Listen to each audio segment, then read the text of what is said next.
y'all, welcome back to my channel. It has been a minute. I'm back. Good to see everyone. Thank you for clicking on this video. I wanted to stop by to talk about that Netflix documentary, The Truth About Jussie Smollet.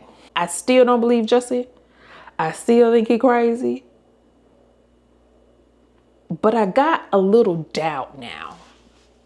And I must say that documentary did do a wonderful job of creating doubt. But for me, the thing that it did not quite answer is the brothers' involvement, especially the footage of them in the store buying the rope, right? And the hat. They did not explain that away. And I'm kind of wondering, is this a scam that Todd set up to come down here with the BS to make us believe Jussie is not crazy? Because I still believe Jussie crazy. I still believe those brothers did it. I do believe those brothers are sketchy as hell. They do look like the type that would do anything for money. But what I did not expect was the fact that they were criminals. Like one had been to prison and then they found weapons in their house. I'm like, what secret lifestyle? What are y'all up to for real? Because I really thought that they were just, clout chasers, wanting proximity to celebrities. Because I think we heard when this was going on that they were friends with Jussie. I think there was even rumors that they were having an affair with Jussie.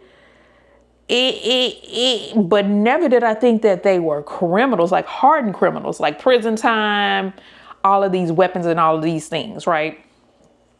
So this documentary did reveal a lot, but throughout the majority of this video, I was just thinking, I am so embarrassed for Jussie. Why is he doing this? Why is he participating in this documentary? This documentary is not painting him in a great light. If anything, it's making him look more crazy than before, because now he's doubling down on this lie 6 years later. Like, why are you doing this, Jussie? I kept thinking, why he doing this? That's what I kept thinking. Like, this is not helping him. People have forgotten about this, and now here he come, reminding us how he tried to scam us. I kept screaming, Jussie needs a conservatorship, because there's something very unstable with Jussie Smollet. It's in his eyes. It's in his actions. Like seeing him, the footage of him back when this was going on in 2019, it all seemed so performative to me. It did not seem sincere. It seemed as though he was going out of his way to seem like to embody this activist. It was just really cringe-worthy. I had first, second, and third hand embarrassment for Jussie and everybody involved. Everybody, especially those celebrities that were speaking out on his behalf. I wonder how they feel now. Because all of the support kind of died down as all of this evidence was made public. It started to die down. So I'm wondering that the celebrities back off because they came to the realization that, oh, he lied. You know what I'm saying? Or did they just support him in silence? I wonder about that, especially Taraji. I remember her being like his number one supporter. She was standing 10 toes down even after he got convicted. She was still standing 10 toes down. There are still some unanswered questions that I have about this case. So let's talk about it. The video footage of them at the store buying the rope and the hat, that was never addressed. If it was not them, why were they at the store buying rope and the hat? Was this doctored footage? That this, was this recorded after the fact? Like, I'm gonna need some answers on that. Jussie and this whole rope scenario, boy, why you kept it on? Why you brought it back to the house? And then he sat up there and said, well, I didn't keep it on. I took it off, but then I put it back on for the cops to show them. That don't make sense, my guy. Like, if I get attacked, a rope is wrapped around my neck, I get away, I'm snatching it off immediately. And I'm damn sure not gonna be thinking about no Subway sandwich as I try to skedaddle back to the house. And not only that Jussie didn't even call the police. He didn't call the police. He didn't call the police once he made it home. He didn't call the police while he was out there in the damn polar vortex. And that's another wild aspect of this story. Jussie, it's a polar vortex. Why are you walking to get Subway in a polar vortex? And how does someone, attackers, know that you're going to come out in this polar vortex at the time you came out? How would someone know to be waiting for you to know this is what you're going to do? You know what I'm saying?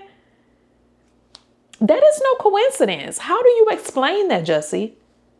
The fact that you chose to go out in a polar vortex and you just so happen to run across some MAGA men who just so happen to have some rope in tow to try to attack you and string you up. Like, what are the odds, especially in a polar vortex? I don't know. For those that believe Justice's story now, please explain those things to me. Keeping the rope on, not forgetting your sandwich after getting beat down, and the brothers at the store buying rope and red hats. Make it make sense. Make it make sense to me. Oh, and another thing. Okay, so in all of this footage that we saw, the men had on either skull caps or ski mask. At what point did they take that off and put on the red hat? Because in all of the footage, even the footage they claim was the white man running, that they couldn't get a picture of his face because that footage was doctored.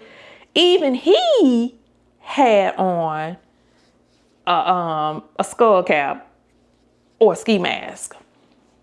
So did these men, whether it was the Nigerian brothers or actual white men, did they decide, okay, let's put on our red hats now that we're about to attack Jussie? Do y'all follow me? Am I the crazy one here? Because this documentary really left me scratching my head. Throughout the whole thing, up until the point that we were introduced to these investigative reporters that introduced the contradictory information, I was thinking, what an embarrassing time.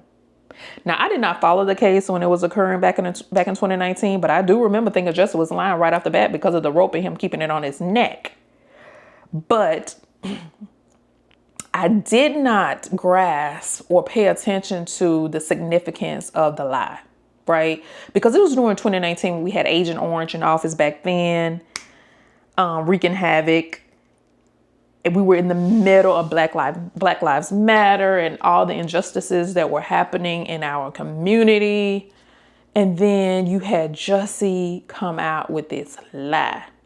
And for me, seeing that, I didn't experience it in real time back in 2019 because I wasn't paying attention to the case. But seeing it play back on the TV was so embarrassing. He really hurt the Black community. And I know he's not representative of us. It's just the time in which he decided to tell this lie and all that we were fighting for and all that we were going through for him to come out with this was such a distraction. It really just watered down legitimate instances of injustices and, attacks that the Black community were suffering. So I was kind of pissed off watching that. Like, he really did this during that time. What an asshole. What a lunatic, first of all. And I was also thinking, Jussie, for him to now double down 6 years later is next level insanity because he's not helping himself. He's participating in a documentary that is not doing anything to help him. That's what I was feeling for the vast majority of this documentary. I'm like, he's still sticking to his same lie, and you have him telling this lie while you also have the Chicago PD laying out their evidence, and their evidence is strong.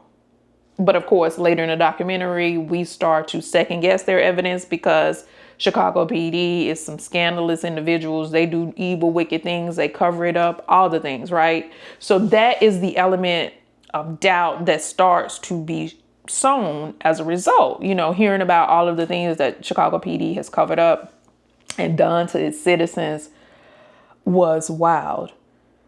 But with all of that, taking all of that into consideration, I got to thinking, okay, yeah, Chicago PD is evil. But why would they go after Jussie Smollett? You know, why would they exercise their evil on Jussie Smollett? But then I had to remember, and something that was so wild that kind of confirms that Jussie is next level insane, is when the attorney general dropped the charges and Jussie went out there before the cameras and played victim and played activist. It seemed so performative. So I'm assuming that pissed Chicago off. And if he is indeed telling the truth or was telling the truth, I guess that would be grounds to go after him and frame him or make it seem like he's lying, right? I guess that's the motive. But before that, I was thinking, okay, yeah, they evil, but why Jussie? Why Jussie Smollett? But yeah, he pissed him off, which was so crazy. If the charges were dropped, let it go, Jussie. But I guess Jussie really, I don't know, maybe in his mind, he lives in another realm where he believes this lie that he told us. And if he does, he's more crazy than I imagine. So yeah, this evidence that these investigative reporters brought to our attention in this documentary was eye-opening. It is thought-provoking. I think it needs to be explored much deeper than they did in this documentary. When we first see these two witnesses, I was thinking, why are these people lying? Who paid them? Jussie had to have paid them. That is what I was thinking. I'm like, I think we're pretty sure it's the brother. So why are these two individuals saying that it was white men? I couldn't quite, and I still don't understand it, but I kind of do. You had a video that was circulated to multiple people and none of them saw the same race of the individuals. None of them saw the same race. To me, the men walking looked black to me. I even rewinded and got close to the TV. I'm like, what do they mean these men are white? These men look black to me. You got multiple people looking at the same individuals and not seeing the same race. That is very telling. What is that telling? That tells me that eyewitness accounts may not be good enough. But I will say this, it is something very off with those brothers. They are definitely not what they seem. They are criminal minded. They are obviously, they have a price. I think they would do anything for money and fame. I believe they really did it. And to make matters worse, when Jussie did the interview with Robin Roberts, for him to look at that footage of the men walking to say, yeah, those are my attackers, that was very telling. Because how you know, Jussie? I don't think the footage was near where the incident occurred. How you know those are your attackers, Jussie? And that kind of put the brothers in a position where now they felt like they needed to cooperate with the cops. But yeah, guys, that's all I got about this documentary. Drop down in the comments. Let me know what your thoughts are. Let me know what I missed. Maybe I should be believing Jussie. I just don't right now. Yeah. So let me know. Thank you for watching this video, and I'll see you on the next one. Bye.